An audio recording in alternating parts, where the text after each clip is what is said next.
lo quiero reiterar, junto con el agradecimiento, por supuesto, a todos los ponentes, comunicantes, presidentes de mesa, a todas las personas que hacen posible este congreso y destacadamente a los miembros de la Junta Directiva que tanto han trabajado. Pero ahora es el momento del profesor Martínez Girón. Y quisiera señalar algo de él, aunque por todos y todas es conocido, pero quiero expresarlo también como tributo a su persona y como agradecimiento de la asociación y mío personal a que haya brindado con tanta facilidad la colaboración para la celebración de este congreso tan importante sobre las reestructuraciones empresariales. Profesor Martínez Girón, creo que es una casualidad, pero este 31º congreso de la asociación coincide, si no me fallan los datos, con el 30º acceso tuyo a la Cátedra de Derecho del Trabajo y de la Seguridad Social en la universidad que nos acoge. Un buen número de años. Y yo quería destacar que la Universidad de La Coruña se ha hecho en el derecho del trabajo y de la seguridad social gracias a ti. Por tanto, que esta universidad te debe mucho y tu fidelidad hacia la universidad y la capacidad para crear un grupo de investigación tan potente, tan importante, con los profesores. El profesor Arufe va a ser relator general, el profesor José Manuel Martínez Carril está ocupándose de toda la transmisión del Congreso, pues se debe a tu excelente, sosegada, continua labor a lo largo de estos 30 años y debemos agradecerte todos los laboralistas la presencia fuerte del derecho del trabajo y de la seguridad social en la Universidad de La Coruña. Quisiera, después de esta vinculación, lo que tú significas para la Universidad de La Coruña y que es la primera vez que el Congreso se celebra en la Universidad de La Coruña, gracias a ti, quisiera señalar también tu significación como académico, porque es una significación muy relevante. El profesor Martínez Girón es, como a él le gusta decir de otros, maestro al cuadrado. No sé si al caldeiro, al cubo, pero también se puede aceptar al caldeiro, porque ha dirigido 20 tesis doctorales y las de los propios discípulos. Y no puedo dejar de subrayar algo que mirando su biografía es verdaderamente llamativo. Ha participado en más de 50 tribunales de tesis, porque eso significa de dar entrada a nuevas personas que integran, como decía el maestro Alonso Lea, la doctrina. Una vez que leen la tesis pasan a ser doctrina. Y ahí ha estado el profesor Martínez Girón permitiendo ese ingreso de tantas personas jóvenes a la doctrina laboralista y de seguridad social y, por tanto, haciendo posible su renovación continua. Creo que esto es una tarea muy importante. El profesor Alonso Lea admiraba y quería especialmente al profesor Martínez Girón, lo sé yo muy bien, y el profesor Martínez Girón le respetaba un enorme respeto que él siempre agradeció. Exponer la obra científica del profesor Martínez Girón sería imposible en este momento. Yo solo quiero destacar dos aspectos. El primero es el perfil comparatista. Yo creo que esto marca el grupo de investigación de Derecho del Trabajo y de la Seguridad Social de la Universidad de La Coruña y que significa una gran aportación al laboralismo español. Y quisiera señalar que ese perfil comparatista no es porque sí, sino porque el profesor Martínez Girón ha pasado grandes estancias en otras universidades, lo que le ha permitido conocer profundamente esos ordenamientos jurídicos, porque no se puede utilizar un método de comparación desde fuera, por aproximación o de oído, sino que el método de comparación es un método muy trabajoso que exige, desde luego, el conocimiento de los intersticios, de la esencia de esos ordenamientos. Y tengo que recordar pues, las estancias del profesor Martínez Girón en la Universidad de California, en el campus de Los Ángeles, en 1986, en la Facultad de Ciencias Económicas y Sociales de la Universidad de Hamburgo, un ordenamiento que conoce muy bien, el alemán, en 2006, 2007, 2008, 2009, 2010, en el Banco Interamericano de Desarrollo en Washington, en 2011, 2013, 2014, de manera que toda esa obra que leemos viene apoyada por un conocimiento en profundidad de esos ordenamientos. Y ese conocimiento que nos trae a nosotros, creo que debemos valorarlo y además agradecérselo como merece. Además, el profesor Martínez Girón hace transferencia de ese conocimiento, lo transfiere a la sociedad y a la comunidad laboralista y de seguridad social en primer lugar, y lo hace a través de los instrumentos al uso, es decir, a través de sus publicaciones, pero además quiero señalar que es fundador del Instituto de Investigación de la Asociación Coruñesa de Derecho Comparado del Trabajo y Seguridad Social y es director del Anuario Coruñés de Derecho Comparado del Trabajo, del que yo desde luego me honro mucho de formar parte, y que sus trabajos, pues desde un temprano libro sobre el despido en los Estados Unidos hasta una obra que es una auténtica joya sobre la enseñanza del derecho en las facultades de ese mismo país, pues marcan toda su actividad científica y de esa transferencia de conocimiento al que me refería. El profesor Martínez Girón va a abordar la ponencia general que nos va a dar entrada al gran tema que hoy nos reúne, hoy y mañana, en este congreso en La Coruña, sobre las reestructuraciones empresariales. Creo que es una persona perfecta para encargarse de este gran tema, porque ha trabajado en esta línea. Tiene un magnífico estudio con el profesor Alufe acerca del impacto de la pandemia del coronavirus en la legislación laboral y de seguridad social alemana, pero previamente a este estudio se ha ocupado del impacto de la crisis económica en derecho del trabajo y de la seguridad social en Alemania y en Austria. Ha trabajado sobre crisis, modificaciones sustanciales de condiciones de trabajo y despidos colectivos, sobre medidas de flexibilidad interna y siempre ha establecido comparaciones bien con el modelo alemán, bien con el modelo austriaco y con las visiones españolas de ese, o las diferencias o los acercamientos españoles respecto de esos modelos. Quiero decir que estamos ante un gran ponente de una gran ponencia para inaugurar este congreso y que con este congreso y esta ponencia magistral la Asociación Española de Derecho del Trabajo y de la Seguridad Social salda una deuda de gratitud con el profesor Martínez Girón, además de por muchas cosas, por su espléndido discurso de conmemoración de los 50 años de la asociación, que está en nuestro canal YouTube, en el canal YouTube de la asociación, y por tanto cualquiera de vosotras o de vosotros podéis consultar, y yo invito a revisitar, que pronunció el profesor Martínez Girón hace 3 años en la Universidad de Santiago de Compostela, cuando la Junta que tengo el honor de presidir inauguró pues un distinto modelo de congreso que se ha mantenido hasta aquí y que hoy celebramos el éxito de que más de 300 participantes nos acompañen en esta ponencia. Yo termino señalando de nuevo mi agradecimiento al profesor Martínez Girón como persona más indicada para la realización de esta ponencia, como persona que se ha prestado a colaborar en lo que la Asociación Española de Derecho del Trabajo y de la Seguridad Social le demandaba, deseaba, con una auténtica facilidad, y nos ha brindado todo tipo de colaboración. Y pues quiero señalar que aquella referencia del profesor Martínez Girón a las águilas, que creo que quedará marcada siempre, pues estamos ahora ante una de las águilas gallegas del derecho del trabajo y de la seguridad social, y más allá de Galicia en España y más allá, gracias a ese método comparatista en otros ordenamientos. Muchísimas gracias, Jesús, muchísimas gracias, profesor Martínez Girón, por esa tarea de formación de una escuela de Derecho del Trabajo y de la Seguridad Social en La Coruña permanente desde hace 30 años y, desde luego, por este apego, por esta colaboración tan entusiasta con la Asociación Española de Derecho del Trabajo y de la Seguridad Social, que nos permite abrir este congreso de la mejor manera que podíamos hacerlo.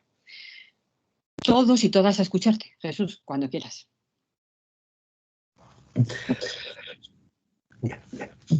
Con la venia de nuestra presidenta, buenos días a todos. Bienvenidos a la edición de 2021 del Congreso Nacional. Lógicamente, mi intervención tiene que comenzar agradeciendo a la profesora Casas Bahamonde las cariñosas palabras de presentación que ha tenido para conmigo. Las valoro mucho, porque nuestra presidenta es una persona que solo merece admiración científica. Fue la primera catedrática de Derecho del Trabajo, la primera laboralista española en obtener un doctorado honoris causa en Derecho, la primera mujer presidenta de nuestro Tribunal Constitucional, así como la primera mujer que preside la Asociación Española de Derecho del Trabajo. Y acaba de ser elegida presidenta de la Asociación Internacional de Derecho del Trabajo, un ente no meramente internacional, sino de auténtico ámbito mundial o planetario. Consecuentemente, todo un icono del laboralismo español, a quien me unen vínculos afectivos y científicos desde hace muchos años. Y pienso, por ejemplo, en nuestra común admiración por el maestro Alonso Lea, su maestro directo, y a quien yo debo que me juzgase en su día con benevolencia extrema, presidiendo diversos tribunales universitarios. Hablaré ayudado por un PowerPoint, el que dentro de un momento saldrá ahí en la pantalla.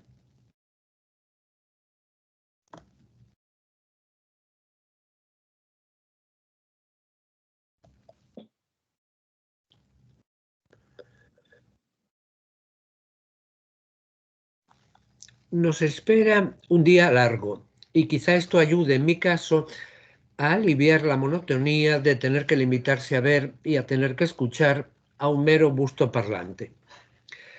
Confieso que cuando la profesora Casas Bahamonde me comunicó el tema a tratar en este congreso, reflexioné mucho acerca de qué era o qué dejaba de ser una ponencia general. Para mí, metafóricamente hablando, equivale a la imagen que sale ahí en la pantalla.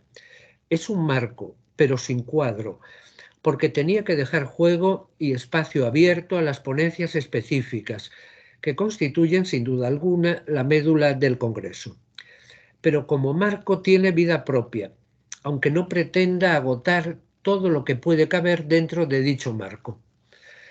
Y esto aclarado, empiezo con ese marco que identifica metafóricamente mi ponencia. Es claro que la expresión reestructuraciones empresariales encarna un concepto que es además un concepto jurídico, pues se encuentra positivizado en nuestra legislación laboral y de seguridad social.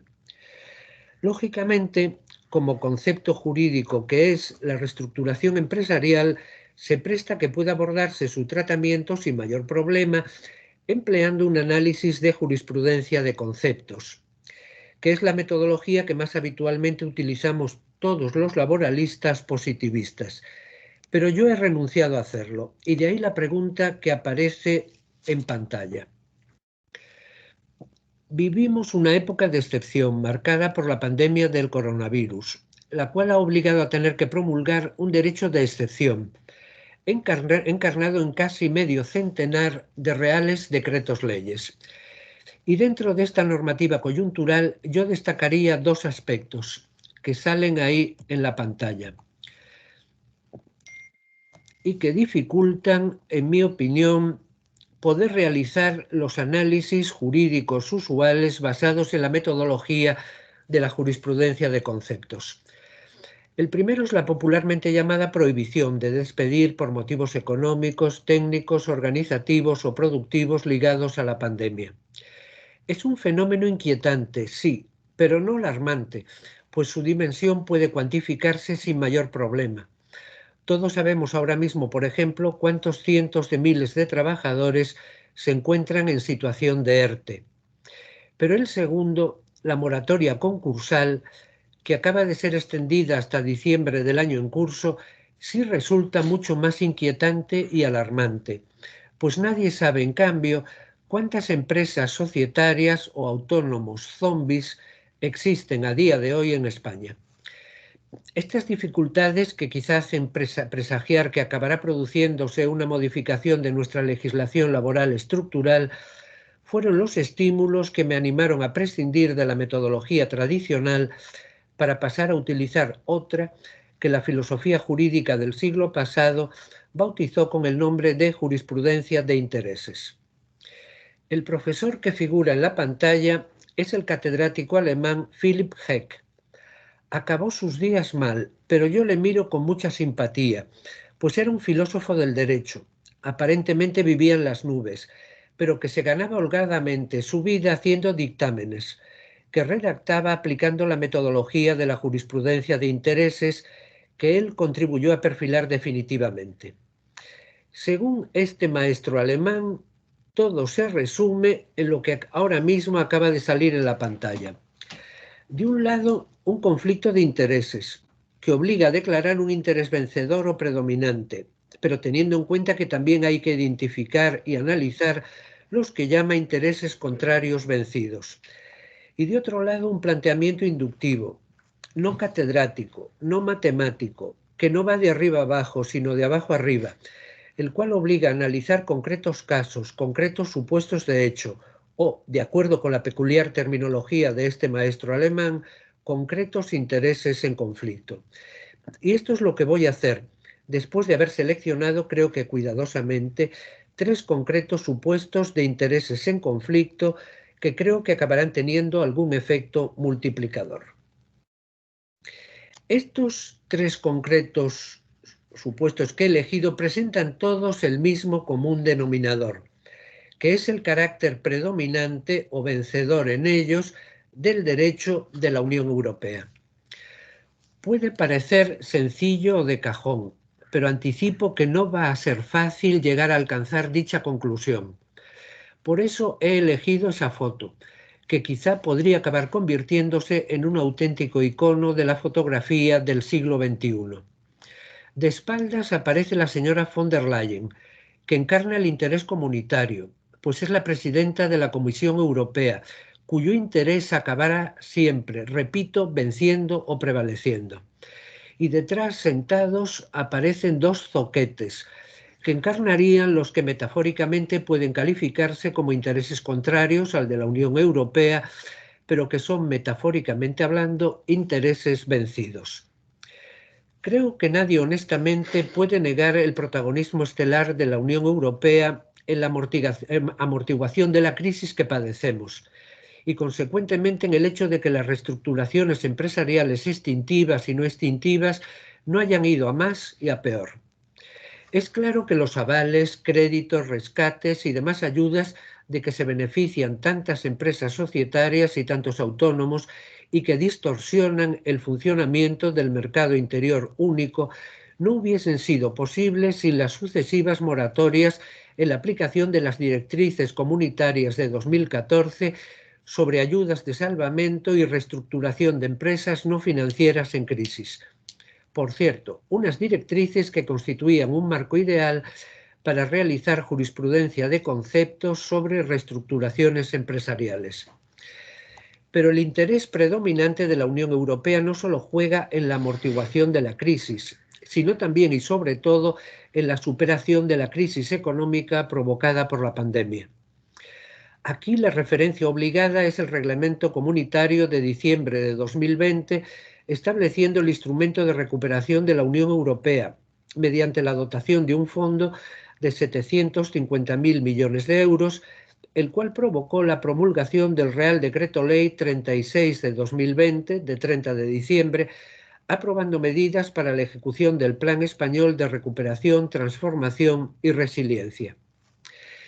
Es un Real Decreto Ley totalmente en línea con dicho reglamento europeo y en el que se alude por todas partes a la orientación finalista dual de los proyectos financiables con cargo a dichos fondos europeos, esto es, promover la doble transformación o transición ecológica y digital.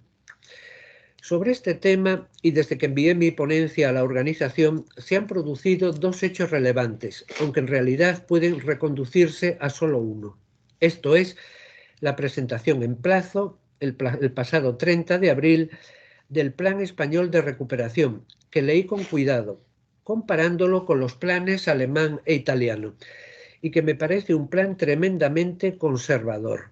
Aunque sobre esto no quiero extenderme, pues no afecta al fondo de mi ponencia. Eso sí, me abriría a discutirlo, por supuesto, en el tiempo habilitado por la organización para el coloquio y para el debate con todos ustedes. Con el telón de fondo del interés predominante de la Unión Europea en las reestructuraciones empresariales, tanto de presente como de futuro, mi análisis de jurisprudencia de intereses va a centrarse, como indica la pantalla, en 3 concretos supuestos de reestructuraciones empresariales, en los que opondré el interés vencedor de la Unión Europea a intereses contrarios a él, que son intereses perdedores o vencidos, ya se trate de intereses perdedores de carácter privado, ya de intereses perdedores de carácter público.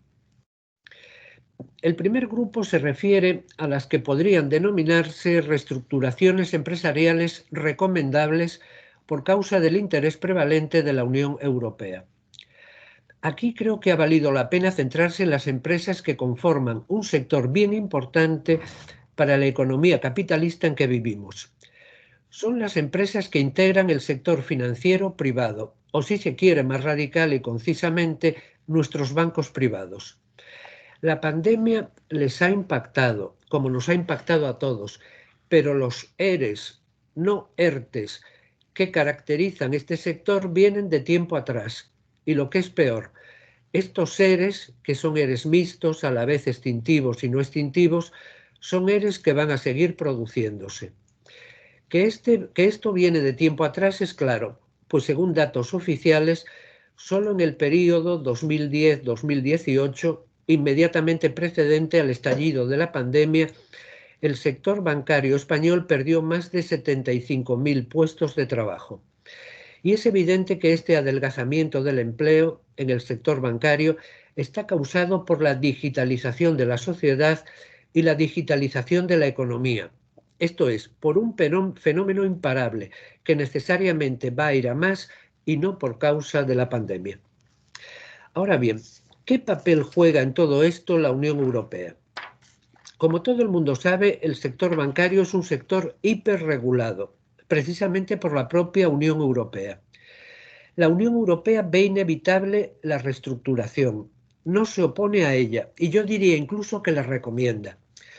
Una prueba la suministra la reciente promulgación del Reglamento Comunitario de octubre de 2020, regulando las novísimas plataformas digitales de crowdfunding, orientadas a la concesión de microcréditos por un total de hasta 5 millones de euros a proyectos empresariales y que se presentan como nuevos y eficaces competidores de la tradicional banca privada.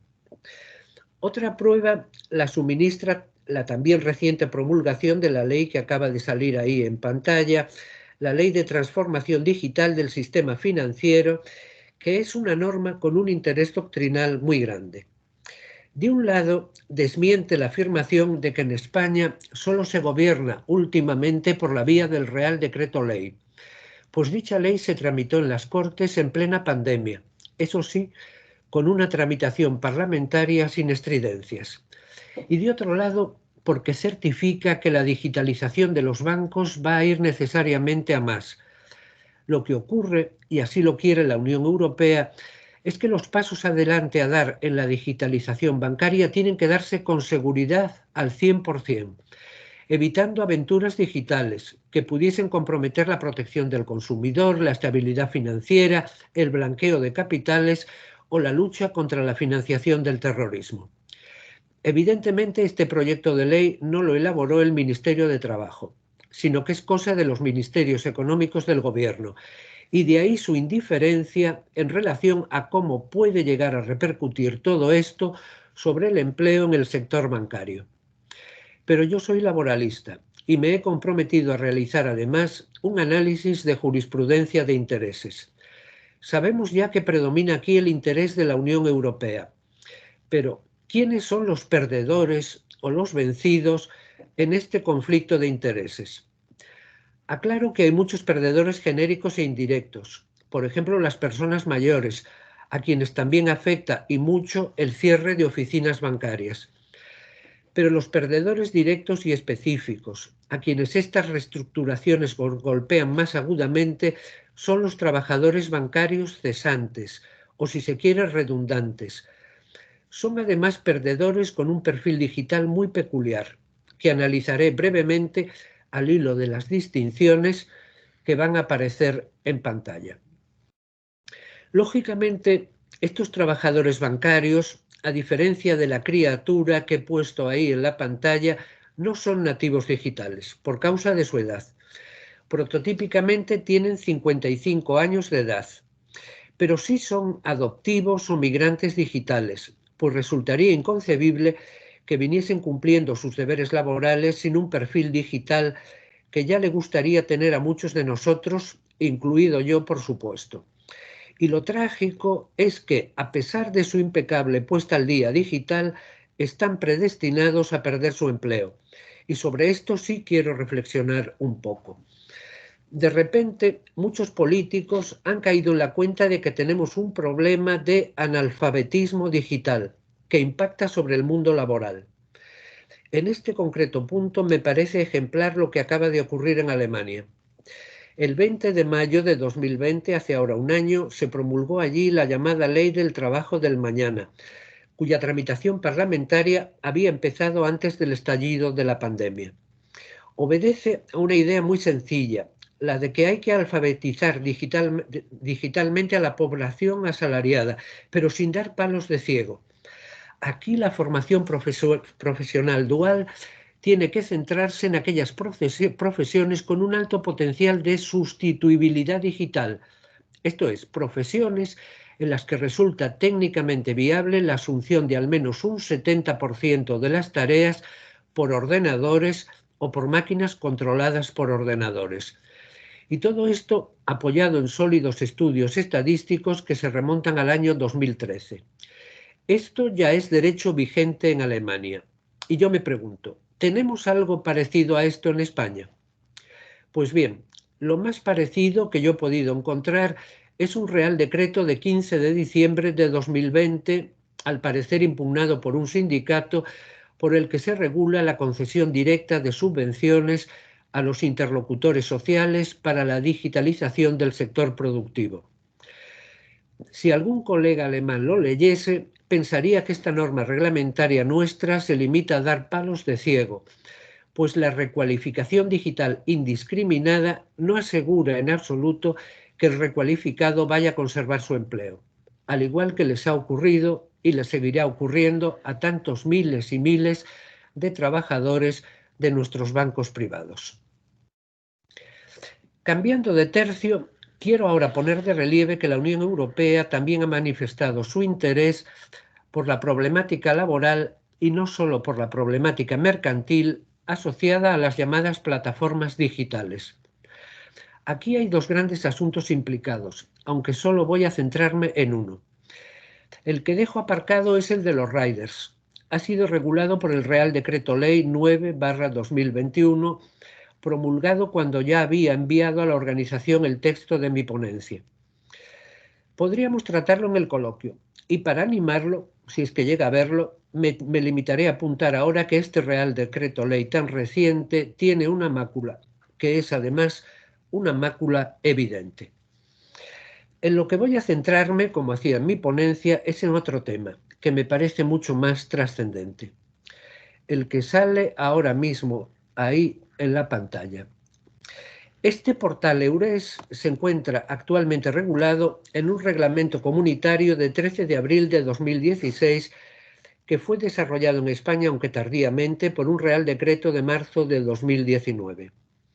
Aunque este asunto viene de antes, dicho reglamento comunitario de 2016 pretende crear un mercado único europeo de trabajo en línea, a cuyo efecto regula ese portal EURES, gestionado por la Comisión Europea, donde se pueden consultar todas las vacantes de puestos de trabajo existentes en Europa que hayan sido comunicadas por los diversos servicios nacionales públicos de empleo, consecuentemente en España por el SEPE. Y vamos a ver cómo se encuentra la situación en esta semana, observando la pantalla. Como se ve, a través de EURES se oferta hoy un total de más de 3.100.000 puestos de trabajo vacantes. De ese total, Alemania oferta más de 640.000, mientras que España solo 23.000, aunque lo mismo ocurre en Italia, Portugal y Grecia, pero no en Holanda, donde se ofertan más de 107.000. Y yo me pregunto, ¿qué pensaría el primer ministro holandés, señor Rutte, uno de los frugales de todo esto? Evidentemente, aquí la culpa no es del SEPE, pues se limita a computar y enviar a Bruselas los datos que le comunican los 17 servicios públicos de empleo de nuestras comunidades autónomas. Y me pregunto, ¿tienen la culpa de todo este entuerto las comunidades autónomas, que son quienes gestionan en España la política activa de empleo? Pues bien, para responder a este interrogante hay que mirar qué concreto conflicto de intereses existe aquí. Y recuerden que yo me he comprometido a hacer un análisis de jurisprudencia de intereses. Para descubrir qué intereses se oponen al interés predominante europeo relativo a la existencia de un mercado único europeo de trabajo en línea, creo que hay que reparar en el carácter antitético que tienen en España lo que ahora mismo acaba de salir en pantalla.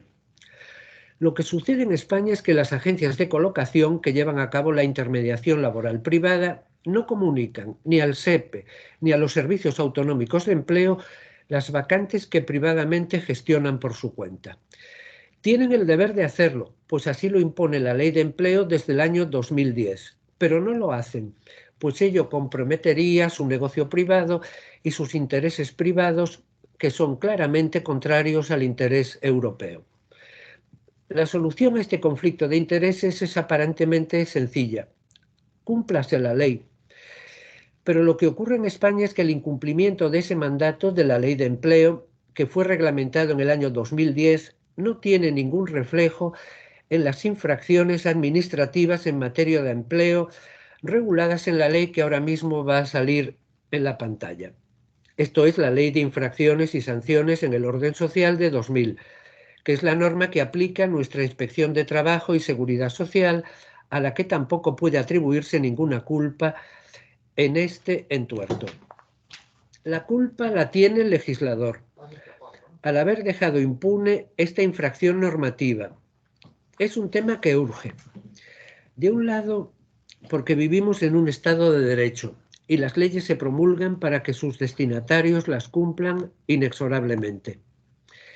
Y de otro lado, porque está ahí presente el interés de la Unión Europea de que todos los servicios públicos nacionales de empleo contribuyan a la construcción del mercado único de trabajo europeo en línea.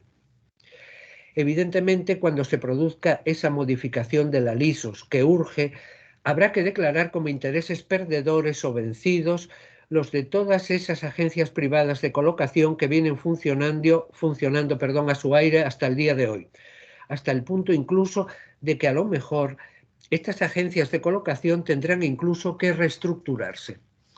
Pero estoy seguro de que sabrán hacerlo, pues resulta ocioso recordar que hay incluso agencias de colocación que están especializadas en reestructuraciones empresariales, aunque se trata, eso sí, de reestructuraciones empresariales ajenas.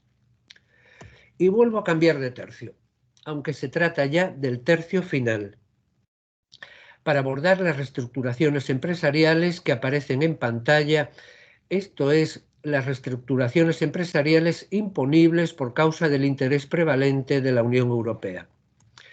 Anticipo que este tercio se refiere frontalmente a la protección social de nuestros dependientes, esto es, aunque simplificando, personas de 80 o más años de edad, muchas de ellas internadas en las que ahora se llaman popularmente residencias de ancianos, y que aparentemente son los grandes perdedores en la crisis provocada por la pandemia. Como es lógico, este tema toca frontalmente nuestra Ley 39 de 2006 de promoción de la autonomía y la atención de las personas en situación de dependencia. En España se ha puesto doctrinalmente de relieve por activa y por pasiva que esta ley española de 2006 es una mera versión adaptada a la realidad española de una ley francesa 5 años anterior, esto es, del año 2001. Esta ley francesa regulaba la protección de la dependencia al margen del sistema francés de seguridad social, conceptuando la protección de la dependencia como una variante de la asistencia social, financiada no con cotizaciones sociales, sino con impuestos, y orientada a proteger fundamentalmente dependientes indigentes. Y lo mismo ocurrió en España con nuestra ley de 2006, que concibe la protección de la dependencia como un asunto de asistencia social, explicándose así que el grueso de su gestión haya quedado en manos de nuestras 17 comunidades autónomas. Pero la ley española de 2006 acabó quedándose sin su guión original, a causa del escándalo producido en Francia tras el fenómeno que ahora mismo va a salir en la pantalla. Esto es, la ola de calor, la canicule que sacudió París en agosto de 2003.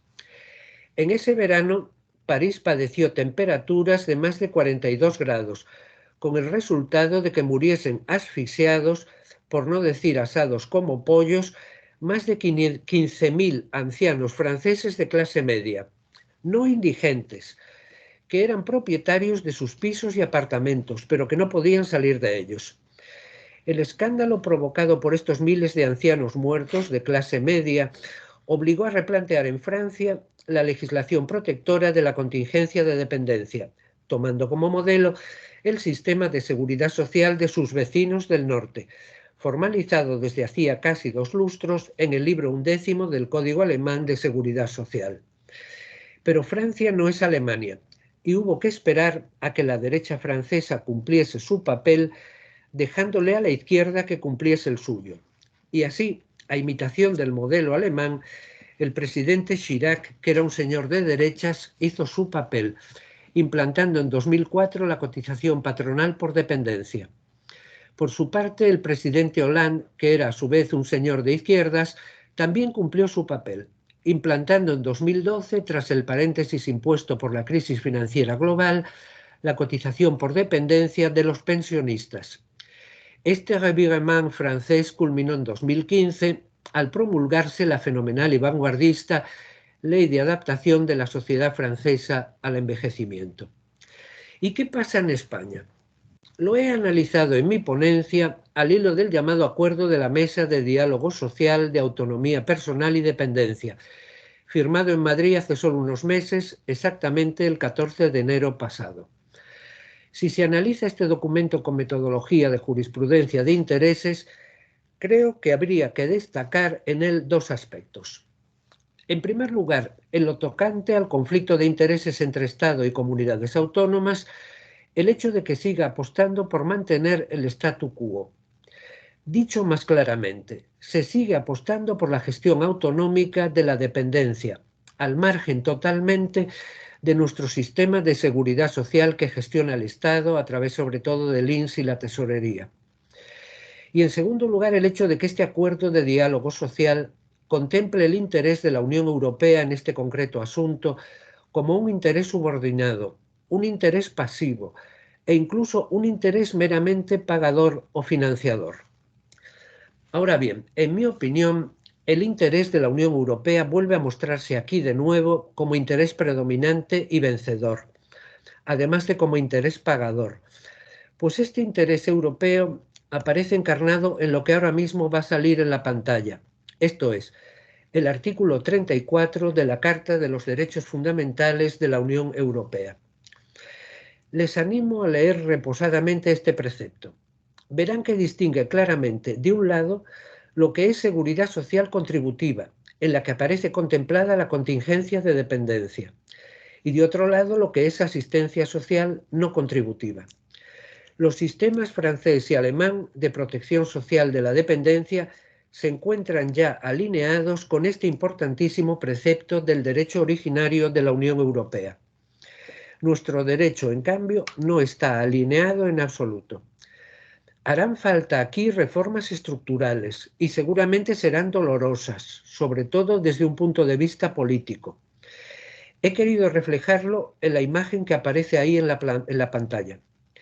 Cuando un edificio tiene grietas estructurales, como le sucede al edificio en que aparece alojado nuestro sistema de protección asistencial de la dependencia, no basta simplemente con darle una manita de pintura para tapar las grietas. Lo que hay que hacer es declarar el edificio en ruina, derribarlo y ponerse a construir otro que integre la protección de la dependencia en nuestro sistema de seguridad social contributiva. Esto es, cotizando todos por dependencia, pues así lo impone el interés prevalente, predominante y vencedor de la Unión Europea. Y ya acabo. Es la lógica del siglo en que vivimos. No estamos en el siglo pasado, sino en el siglo XXI. Este siglo es el siglo de la informática, el siglo de las mujeres, pero también el siglo en que hay que poner al día nuestro sistema de seguridad social. La incapacidad permanente, la jubilación o el desempleo siguen siendo importantes y hay que protegerlas, pero son contingencias del siglo pasado. La seguridad social tiene que ponerse al día y lo hará reconociendo que la dependencia es la contingencia de seguridad social contributiva del siglo XXI. Es lo que se merecen los casi 3 millones de españoles que tienen ya 80 o más años de edad. En Galicia son casi 250.000. Uno de ellos mi madre, una abuelita encantadora que va a cumplir 94 años de edad, que deben salir como vencedores y no como perdedores de esta crisis, pues les protege el interés jurídico prevalente de la Unión Europea. Nada más. Devuelvo la palabra a la profesora Casas Bahamonde.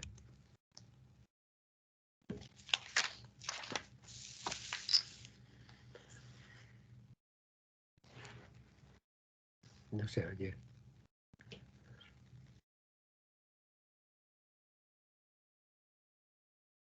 El micro, María Emilia. Ahora, muchas gracias, profesor Martínez Girón. No se oía, perdonen, tenía el micro, se había desconectado.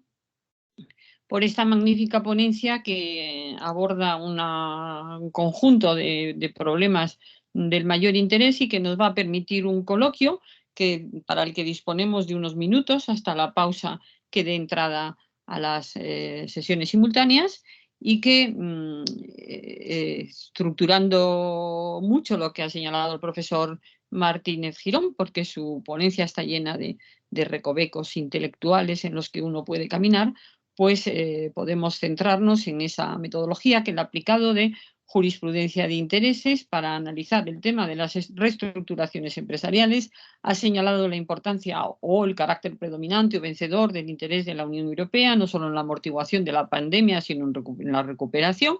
Yo creo que es claro en la recuperación, quizás no tanto en la amortiguación, pero desde luego sí en la recuperación, y esa doble transición que ha marcado la ecológica y la digital para la recuperación. Y a partir de ahí nos ha trazado un cuadro en 3 momentos de reestructuraciones recomendables, las primeras que ha analizado, donde está el tema de los ERES bancarios y la importancia que ello tiene en nuestro país en este momento, con independencia de que las causas de la remodelación o la reestructuración bancaria fueran anteriores a la pandemia y tuvieran esa relación que él ha señalado con la digitalización, o mejor dicho, con su falta, las reestructuraciones regulables y el tema de la posibilidad de un mercado único de trabajo en línea digital y el juego de la intermediación laboral pública y privada, y finalmente las reestructuraciones imponibles por causa del interés prevalente de la Unión Europea, donde, enlazando con uno de los temas de su investigación, señala algo que en mi opinión es muy acertado, pero yo no quiero condicionar el debate en modo alguno, de reflexionar o de readaptar lo que el profesor Alonso Lea, Jesús, denominaba el ideal de la cobertura de los sistemas de seguridad social, y en la última edición de sus instituciones de seguridad social, claro, hace ya muchos años, ¿no?, que él escribió esas instituciones, esa última edición de las instituciones, teniendo en cuenta la fecha de su fallecimiento, pues él decía una y otra vez que no veía situación que pudiera entrar dentro del ideal de cobertura protegible por la seguridad social, y que ese ideal de cobertura era un ideal muy estable, muy estable.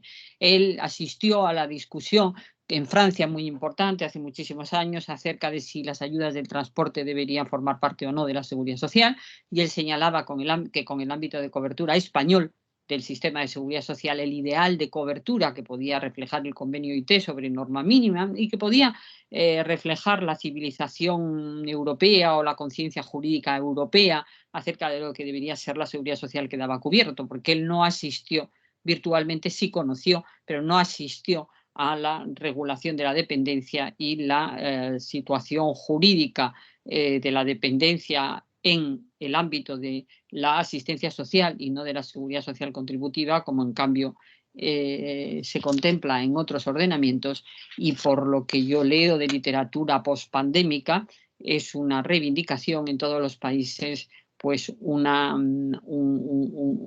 replanteamiento de los sistemas de seguridad social, porque todos han sido insuficientes para tratar la pandemia. Por tanto, tenemos unos buenos temas para este primer coloquio. Quien desee que levante la mano, por favor, ya sabéis cómo se hace esto.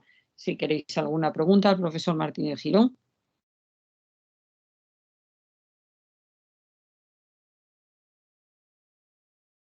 A ver quién se anima.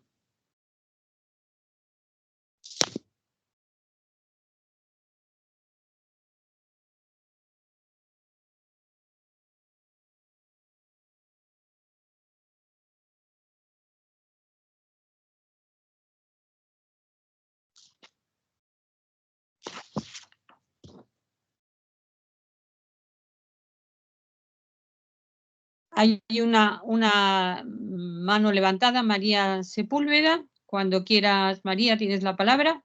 Sí, hola, buenos días. ¿Se me oye? Sí, sí. Muchas gracias. Bueno, felicito al profesor Girón, Martínez Girón, desde luego. Una ponencia excelente. He aprendido mucho de sus palabras, pero me llama algo la atención y, bueno, no quiero desaprovechar la oportunidad para preguntarle. Su ponencia va sobre reestructuraciones empresariales y buena parte de ella ha estado hablando de protección social. Entonces, y de dependencia en particular, de la protección de la dependencia.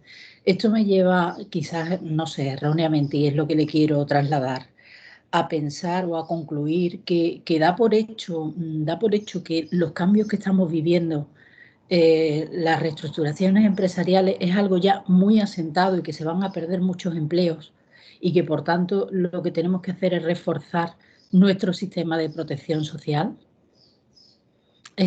¿Podría ser una conclusión? Bueno, se van a perder empleos, pero se van a crear empleos también. En el asunto de la dependencia, yo creo que ya está todo estudiado en Francia. Antes de promulgarse la ley esa de adaptación de la sociedad francesa al envejecimiento, se hicieron unos estudios interdisciplinares que además se pueden consultar sin ningún problema porque están anexados en esa ley. La dependencia para mí es un sector tractor. Es un sector que no solo va a beneficiar a un montón de población, y todos estamos ya predestinados además a acabar siendo dependientes, sino que es un sector que crea un montón de empleos estables, empleos no deslocalizables, todo además es ecológicamente neutro. Piense, por ejemplo, que en Alemania ahora mismo hay 1 millón de cuidadores profesionales de dependientes, profesionales, y que necesitan 500.000 más. Bueno, pues si esto lo coge la Seguridad Social, se empieza a cotizar, se empiezan a hacer inversiones, va a haber un montón de empleos nuevos. Es eso que se llama la Silver Economy. Bueno, Silver, ya sabes, es por lo de las canas, la economía de la plata. Esto va a crear muchísimos empleos. Hay que hacerlo además irremediablemente, porque lo impone en la Carta de los Derechos Fundamentales de la Unión Europea. ¿Qué resistencias hay en España? Clarísimas, las comunidades autónomas. Recentralizar temas en España es muy difícil. A mí me ha gustado mucho una cosa que leí del secretario de Estado de Empleo, a propósito de otro tipo de reformas. Decía él que hay reformas en España que exigen un cambio cultural. Bueno, pues yo creo que la dependencia exige un cambio cultural. Sí. Los políticos nuestros no se van a resistir, imagínense las comunidades autónomas, a que esto lo gestione la Seguridad Social. Pero el cambio lo va a acabar imponiendo, estoy totalmente seguro, la Unión Europea. O sea, la Unión Europea acabará regulando estos temas. Ya ha regulado el tema del envejecimiento activo, pero claro, ese no es el tema antitético de la dependencia. Los viejecitos que pueden seguir haciendo cosas, no. Sí. El tema clave, la contingencia de seguridad del siglo XXI es la dependencia. Y yo estoy seguro que ante las disparidades que ahora mismo hay en Europa, las reticencias de algún político, o sea, las insuficiencias de la legislación nacional de seguridad social, acabará acabará modificándose los tratados y acabará regulándose este tema, porque la dependencia es un asunto que nos interesa a todos los europeos. Y eso va a crear muchísimo empleo, muchísimo empleo.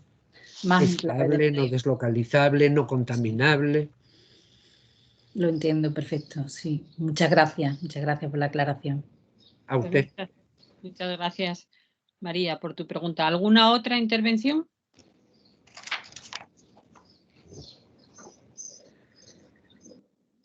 Margarita Ramos, tienes la palabra, por favor. Hola, muy buenos días. Encantada de saludarte de nuevo, Jesús. Enhorabuena por la magnífica conferencia de introducción a este congreso. En un momento determinado de tu intervención hiciste una afirmación y la dejaste ahí en el aire, probablemente con el deseo de que alguien formulara alguna pregunta al respecto. Cuando te referiste al reciente Real Decreto Ley 9 de este año 2021, la llamada Ley de los Riders, dijiste que esta ley viene con una mácula evidente. ¿A qué te referías exactamente? ¿Qué valoración haces de esta nueva ley que viene a introducir un mínimo, pero para algunos más que suficiente, para otros completamente insuficiente, marco regulatorio del carácter laboral de la prestación de servicios de los denominados riders?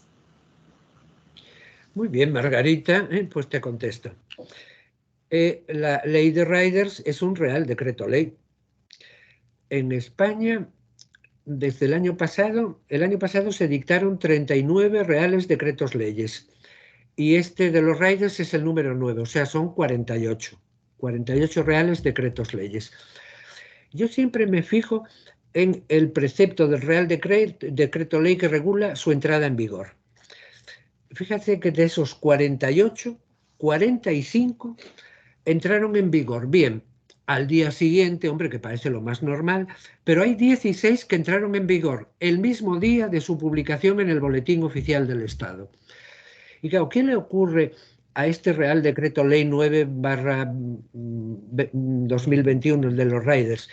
Que dice que entrará en vigor en agosto, o sea, dentro de 3 meses. Y claro, yo me pregunto, si entra en vigor en agosto, ¿eso es conciliable con que se trate de una norma de extrema urgente necesidad? Fíjate que lo mismo, Margarita, le ocurrió al Real Decreto Ley del teletrabajo. Ese entró en vigor a los 20 días de su publicación en el Boletín Oficial del Estado, pero claro, eso es lo que dice el Código Civil para las leyes ordinarias. Aparte el hecho de que ese Real Decreto Ley del teletrabajo, curiosamente, sí entró en vigor al día siguiente en relación con una serie de cosas. Me acuerdo que eso nos llamó aquí mucho la atención porque los alumnos trabajaron sobre ello.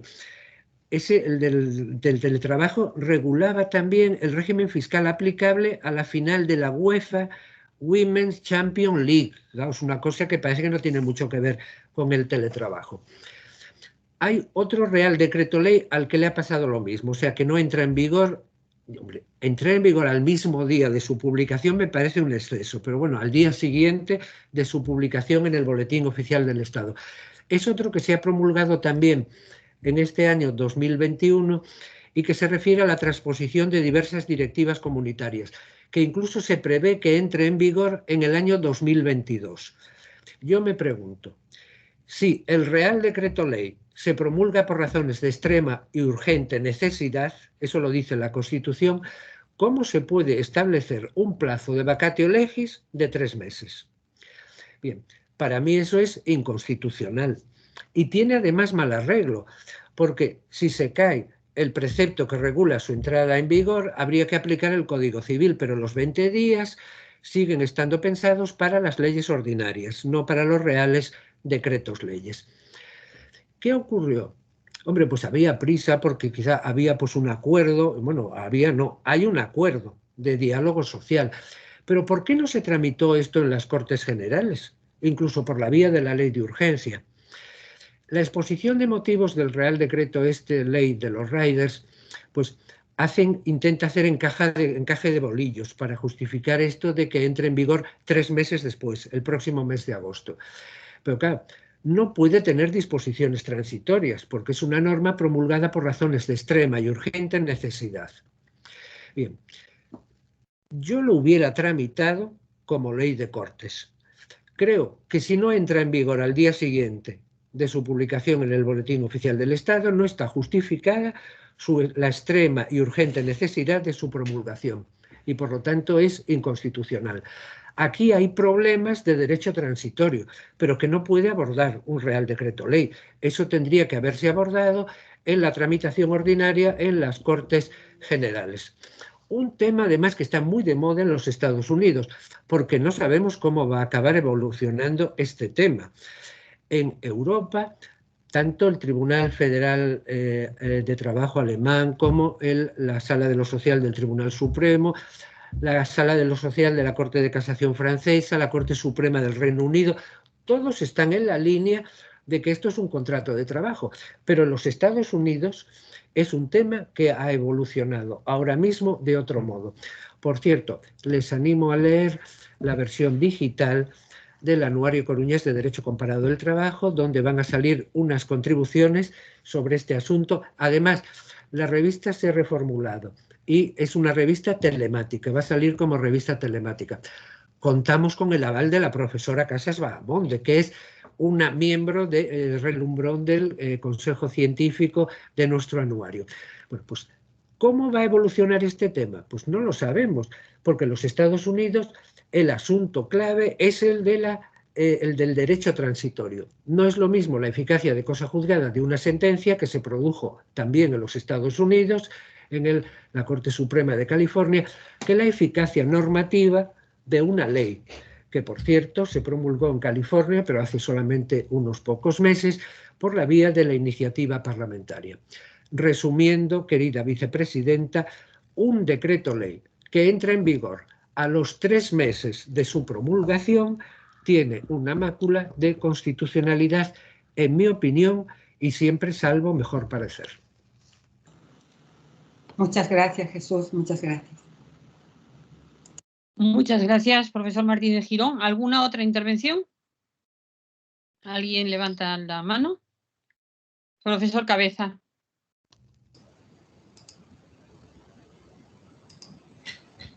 Buenos días.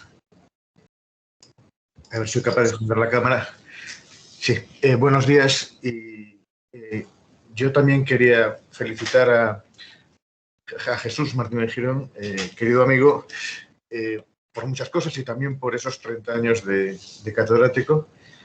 Recuerdo 30 años atrás en la Escuela de Náutica, un día muy frío, y fue precisamente el día que conocí a Alonso Lea y también, por cierto, el profesor Luis Enrique de la Villa. Ha pasado mucho tiempo y yo creo que efectivamente es día hoy de agradecerte pues todo lo que has hecho por la Universidad de Coruña, en definitiva por la Universidad de Galicia. Yo simplemente, Jesús, quería muy ligeramente discutir una parte muy pequeña del método que has utilizado, si me lo permites, por supuesto, o por lo menos lo comentamos amistosamente, ¿no? Has hablado de la jurisprudencia de intereses. Metodológicamente me ha parecido muy lúcida, como siempre, tu apuesta. Y lo que pasa es que no me ha gustado lo del interés vencido, ¿no? Sí, el interés vencedor, pero no el interés vencido, ¿no? Precisamente cuando hablamos hoy de reestructuraciones, ¿no? Me parecería que no debería haber un interés vencido, ¿no? Cuando hablamos de reestructuraciones. Incluso entre los ejemplos que expresabas, ponías de relieve la puesta en marcha de la moderna atención a la dependencia en Francia y decías cómo cada político francés había cumplido su papel, Chirac y Hollande, pero precisamente para que no hubiese un interés vencido, ¿no? Y eso es el único punto de discusión que yo arrojaría en este debate sobre tu ponencia, que como siempre es, por lo menos diría yo, sugerente y, como decías tú, un extraordinario marco para luego empezar a debatir de los muchos contenidos que vamos a discutir y debatir hoy. Pero sobre todo, Jesús, gracias porque ha sido una ponencia divertida, que es lo primero que se pretende que tú siempre consigues. Pues muchas gracias a ti, Jaime. Hombre, no puedo prescindir de la terminología esa interés vencido porque es la que empleó Philip Heck. Y claro, dice que hay que medirlo. En el tema de la dependencia, sí distinguí derechas e izquierdas porque Francia es un país mediterráneo. Francia es un país que se parece muy poco a Alemania. En Alemania se está legislando, durante la pandemia está muy claro, está legislando la derecha y la izquierda juntas, la señora Merkel y el SPD. Ahí no ha habido reales decretos leyes, ha seguido legislándose y ahí está la gran coalición. ¿Es posible una gran coalición en Francia? No. ¿Es posible una gran coalición en España? O sea, el PP y el PSOE gobernando juntos, pues yo creo que no. Pero bueno, en Francia se hicieron las cosas de ese modo. Chirac, un señor de derechas, le pone la cotización patronal por dependencia. Imagínate, los patronos pusieron el grito en el cielo. ¿Por qué tenemos que cotizar nosotros por dependencia? Bueno, pues quizá es más fácil si lo impone un señor de derechas. Y la cotización de los pensionistas. O sea, que nuestros abuelos, que son pensionistas y que están cobrando su pensión de incapacidad permanente o de jubilación, tengan que seguir cotizando como pasa en Alemania, mientras no caigas en la contingencia de dependencia. Eso, con mentalidad mediterránea, solo lo puede hacer un señor de izquierdas. Y bueno, hombre, he querido poner de relieve eso. No eran los intereses vencidos. El interés vencido aquí, en el análisis de jurisprudencia de intereses que he hecho, es el de las comunidades autónomas. Recentralizar temas en España me parece imposible, ¿eh? Pero mi apuesta es que las comunidades autónomas perderán eso, la gestión de la dependencia, porque lo están haciendo muy mal. El edificio está en ruinas, como la imagen que yo había puesto en la pantalla, y eso tiene que volver a las manos de la Seguridad Social. La administración de la Seguridad Social es la administración pública más perfecta que hay en España. Se gestiona de una manera maravillosa, conteniendo los costes. Tienen además un ejército de letrados que se encarga de defender los caudales públicos de una manera maravillosa, y eso tiene que volver a las manos de la Seguridad Social, porque las autonomías pues están para otras cosas.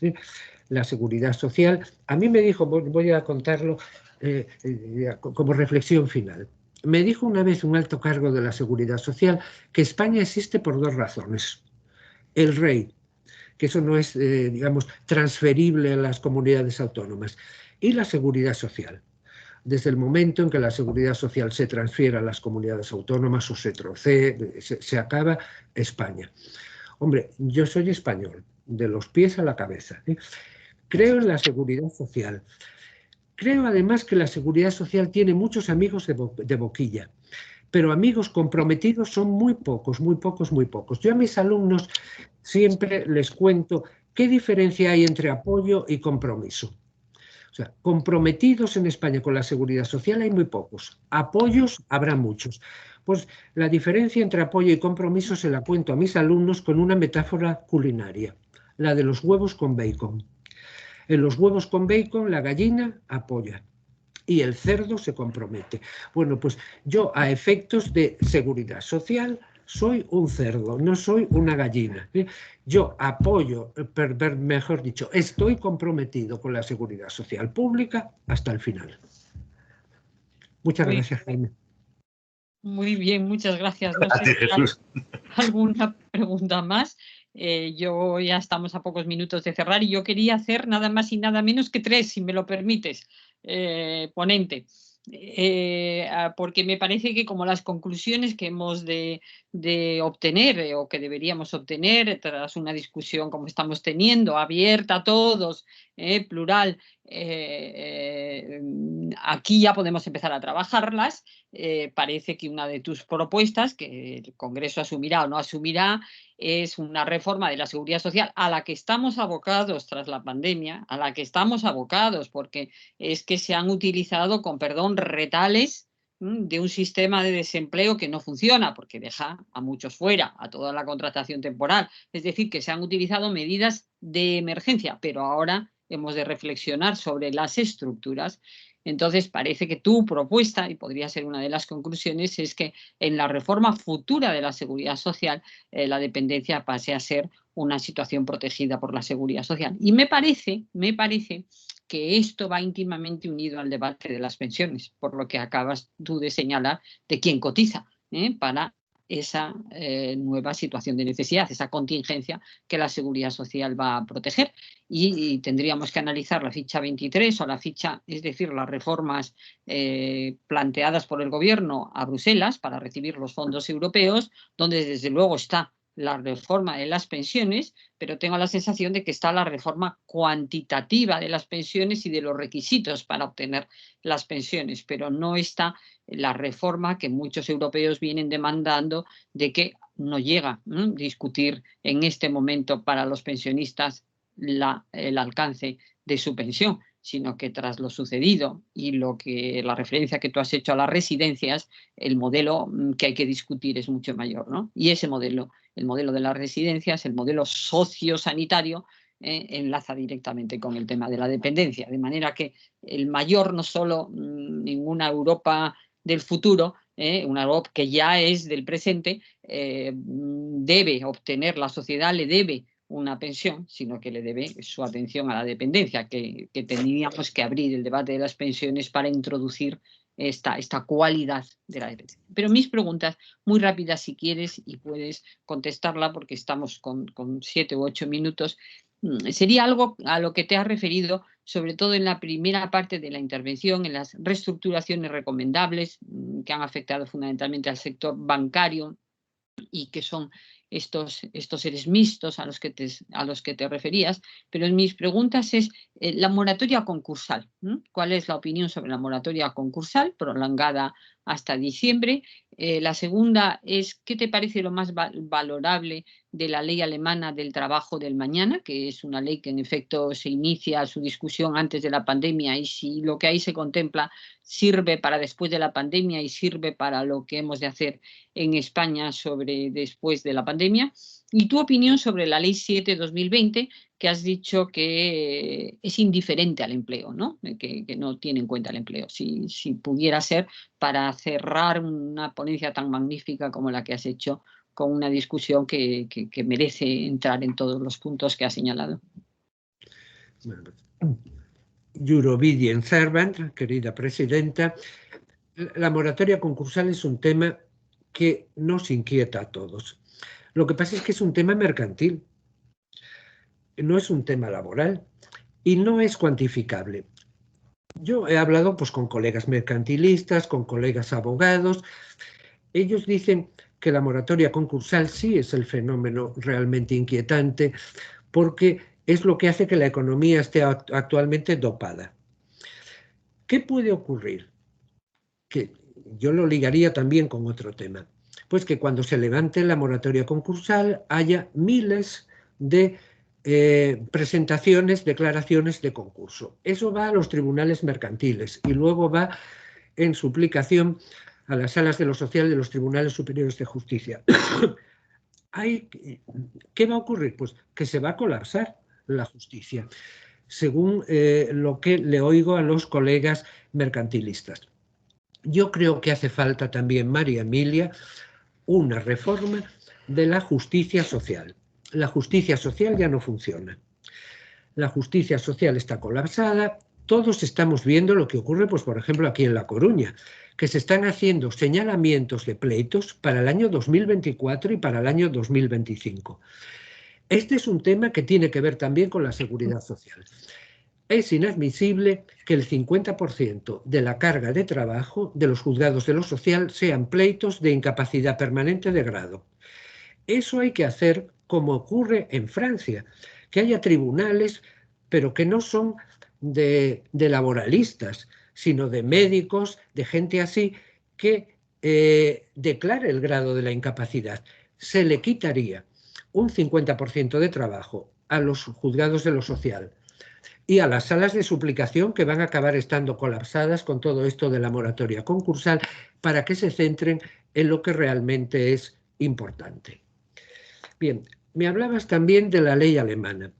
Esa ley, hombre, yo la conozco relativamente bien porque el profesor Arufe Varela, que parece tocado por el Espíritu Santo, publicó un artículo muy bonito en Portugal era el número 1 de la revista del Instituto de Derechos Sociales de la Universidad Clásica de Lisboa, que, hombre, yo creo que no va a tener mucho impacto en España porque quizá está al margen de lo que son los circuitos oficiales de publicación.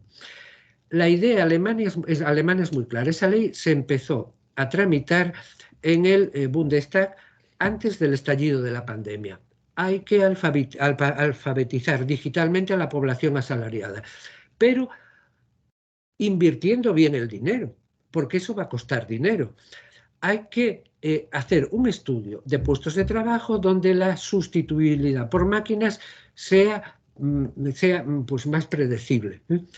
Y eso es lo que han hecho en esta ley, donde curiosamente se pasa del sector bancario, pero se analizan otros muchos sectores estadísticamente donde no vale la pena, digamos, alfabetizar a la población porque se va a producir la sustitución del trabajo de máquinas por el trabajo humano, que al fin y al cabo, como decía Alberto Arufe en ese artículo, es una constante histórica, viene a ser lo del ludismo. El ludismo siempre ha existido y es imposible oponerse a las máquinas.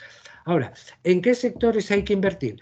Estas estadísticas alemanas encajan con otras estadísticas americanas, aunque yo soy alérgico a las estadísticas, pero son fundamentales estos trabajos estadísticos previos.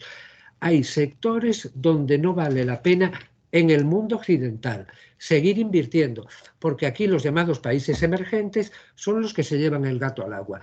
¿Vale la pena seguir invirtiendo en hardware? No, porque eso lo hacen mejor en la India. Eso es lo que se estudia en los Estados Unidos y en los informes estadísticos previos de esta ley alemana del trabajo de mañana de 2020 para centrarse y, porque claro, son fondos públicos, en la formación profesional dual de aquellos puestos de trabajo donde la alfabetización sí te va a garantizar que conserves o que tengas un nuevo puesto de trabajo. Y con relación a esta ley bancaria, esta de 2020, que ya dije en mi ponencia que había tenido una tramitación muy silenciosa. Hay sin estridencias, porque claro, este es un asunto muy delicado. No habla del empleo. Lo único que dice es que puede ser una oportunidad para que los bancos capten talento digital. ¿Qué va a pasar con los bancos, María Emilia? No lo sé. Está la plataforma esa Bizum, que es una plataforma transversal y que manejan solo 9 personas. Pues a lo mejor los bancos van a acabar desapareciendo, no lo sé. Está el tema de las monedas digitales. Ahora mismo todo el mundo, es cierto que estamos todos dependientes más que nunca de las tarjetas de crédito. El dinero físico, yo hace siglos que no lo utilizo. Comentaba el otro día con los colegas, ¿cuánto me dura ahora mismo un billete de 20 euros en la cartera? Muchísimo, porque es que no pago con dinero, es todo con tarjeta de crédito. Bien, es una cosa inquietante esto del sector bancario, pero que es imparable. Eso necesariamente va a ir a más.